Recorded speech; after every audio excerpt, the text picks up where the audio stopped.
தண்ணி எப்படி இருக்கு? செம்ம கோல்டா? கல் இன்னும் முன்னாடி வா. இங்கே கல், அதான் கல். நில்றா, நல்லா கல்லு தான். அப்பா ரொம்ப சில்லுன்னு இருக்குது. நல்லா இருக்குல்ல? ஆமாம், கொஞ்சம் மாதிரி உட்காந்துங்கிற தெரியுது. நான் உட்காந்துருக்குது தெரியாமல் இருக்குமா? இப்படியே போனால் ஒகேனக்கல் வருது.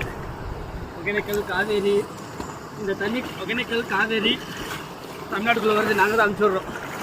நாங்கள் ஊற்றுற தண்ணி தான் வரி வருது. காவேரி தொடக்கம் இங்கே தான். ஏன்னா இந்த யார் பேர் சொல்லு? என்ன ஆறு? டக்குனு கேட்டாலாம் தெரியாது. பெரியாறு. பெரியாரா? பெரியார் வந்து ஈரோடில் கிடையாது. இங்கே தண்ணி இங்கே இருந்தால் டே நேராக போய் லெஃப்ட் எடுத்து